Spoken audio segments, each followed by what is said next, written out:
Scene shift होता है। मिसा ऑफिस के नीचे खड़ी थी। ये पलटती है तो पीछे तोमो खड़ा होता है। मिसा इसे देखते ही डर गई। तोमो कहता है कि तुमने मेरी नाक के नीचे ये सब किया और मुझे पता तक नहीं चला। मिसा यहाँ से जाने लगती है तो वो इसे रोक कर कहता है कि मैंने उस लड़की से शादी की जिसे मैं पसंद नहीं करता था और मेरी मोम भी हॉस्पिटल में है। इतना कहकर तोमो मिसा को पकड़ लेता है और गुस्सा करते हुए कहता है कि जो भी हुआ उसमें तुम्हारी गलती है। वो इसे मारने लगता है।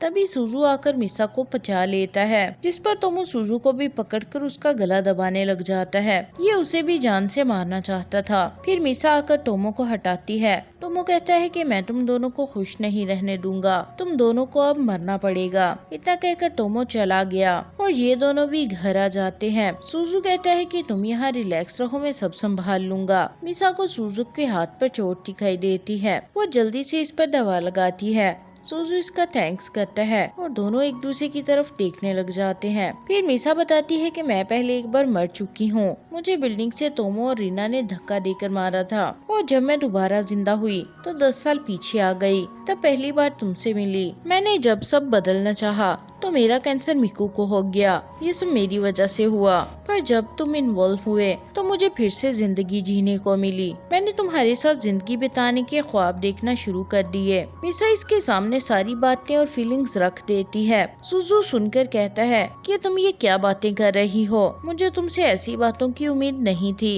इतना कहकर सुजू चला जाता है। अब वो इससे अपना रिलेशन एंड कर रहा था और मिसा सुनकर शॉक्ड रह जाती है। नेक्स्ट डे सुजू सीधा घर से एयरपोर्ट आ जाता है। दूसरी तरफ कान मिसा से मिलने आई थी और इसे बताती है कि मिकू की तबीयत ज्यादा खराब है, उसे हॉस्पिटल एडमिट किया गया है। ये दोनों जल्दी से हॉस्पिटल जाती हैं और मिकू से मिलती हैं। मिकू बताती है कि सब ठीक है। डायरेक्टर सुजू भी मिलने आए थे। मिसा ये सुनकर हैरान थी। फिर ये बताती है कि उन्होंने मेरे लिए एक स्पेशल डॉक्टर से भी बात की है। जल्द ही मेरी सर्जरी हो जाएगी और मेरा कैंसर खत्म हो जाएगा। कैंसर का इलाज मुमकिन है। ये सुनते ही मिसा हक्की बक्की रह जाती है, क्योंकि उसके टाइम पर तोमो ने उसे झूठ कहा था कि कैंसर ठीक नहीं हो सकता। मिसा मिकू के लिए काफी खुश थी। यहाँ सुजू दूसरी कंट्री में आ चुका था। उसने योतो से कहा था कि रीना की बिहेव पर नजर रखना और एक एनवलप दिया था। मिसा योतो से मिलने आती है तो वो इसे एनवलप देता है। उसमें एक लेटर था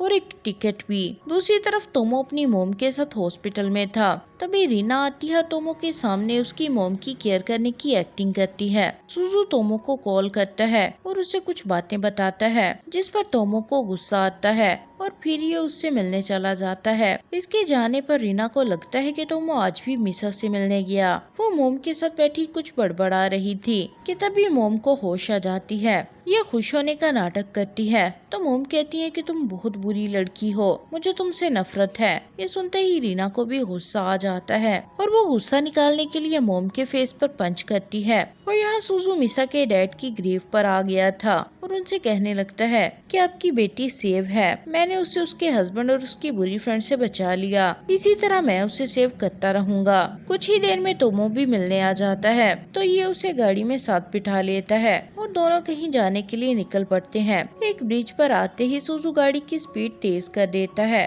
कि तभी मिसा वहां पहुंच जाती है और सुजू को बड़ी मुश्किल से गाड़ी रोकनी पड़ती है। एक्सीडेंट होते होते बच जाता है। मिसा तोमो को गाड़ी से निकालकर खुद बैठ गई। ये दोनों इसे यहाँ छोड़कर चले जाते हैं। मिसा सुजू से पूछती है कि क्या तुम पहले मर चुके हो और ये सब तुम क्या कर रहे हो। फिर सुजू बताता है कि मेरी पहली लाइफ में मैंने कॉलेज में तुम्हें देखा था, उसके बाद कंपनी में भी देखा। हमेशा देखता था पर कभी बात नहीं कर पाया और ऐसे ही एक रात तुम्हें गिरते देखा। मेरी आंखों के सामने तुम्हारी मौत हुई थी। मैं खुद को माफ नहीं कर पाया, इसलिए फ्यूनरल के बाद अस्थियां ले जाते हुए मैंने ब्रिज से एक्सीडेंट करके खुदकुशी कर ली थी। और फिर जब मेरी आंख खुली तो मैं तुम्हारे डैड की गाड़ी में था। तुम्हारे डैड ने मुझे कुछ कैंडीज दी और कहा कि इस बार कोई गलत रास्ता मत लेना।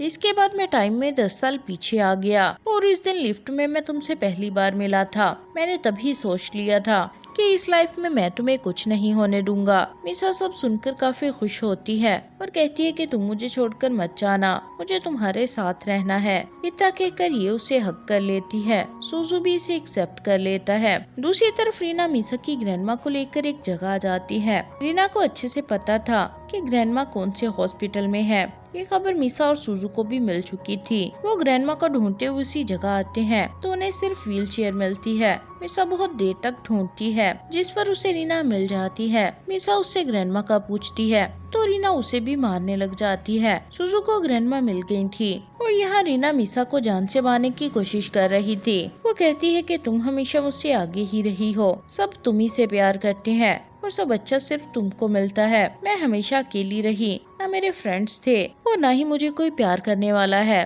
तभी इसे सुजू की आवाज सुनाई देती है जो मीसा को ढूंढ रहा था। रीना मीसा को छोड़कर भाग जाती है और यहाँ तोमो बर्फ में थरथराता हुआ एक रेस्टोरेंट आता है। वो अपना मोबाइल चार्ज करता है। वो जैसे ही ऑन करता है तो उसे डैड की कॉल आ जाती है। वो बताते हैं कि तुम्हारी मोम की नोज पर चोट लगी है। तो मोम बता देती है कि मुझे रीना ने मारा है। ये सुनकर तोमो को रीना पर काफी गुस्सा आता है। नेक्स्ट डे सुजू मीसा को लेकर घर आ जाता है। दूसरी तरफ तोमो अपने मोबाइल में मीसा की पिक्चर्स देख रहा होता है और उसे रिग्रेट होता है कि काश मैं रीना की बातों में ना आता तो आज मीसा मेरे साथ होती। फिर से रीना की कॉल आती है। वो फौरन गाड़ी लेकर निकलता है। रीना अभी भी कॉल पर थी। वो बताती है कि मैंने तुम्हारी मोम के फेस पर पंच किया था पर तुमने मुझे कुछ नहीं कहा। मैं अच्छे से जानती हूँ कि तुम क्या करने वाले हो। तुम्हारी मोम ने मुझसे जबरदस्ती इंश्योरेंस करवाया और तुम अब मुझे मारकर उस पैसे से अपना कर्ज चुकाओगे। हकीकत सामने आने पर तोमो को बहुत गुस्सा आता है और तभी उसकी गाड़ी के एक्सीडेंट भी हो जाता है। दूसरी तरफ हम देखते हैं कि सुजू और मीसा दोनों बहुत खुश थे और हैप्पीली अपनी लाइफ स्पेंड कर रहे थे। मीसा अपनी न्यू कॉफी शॉप ओपन करती है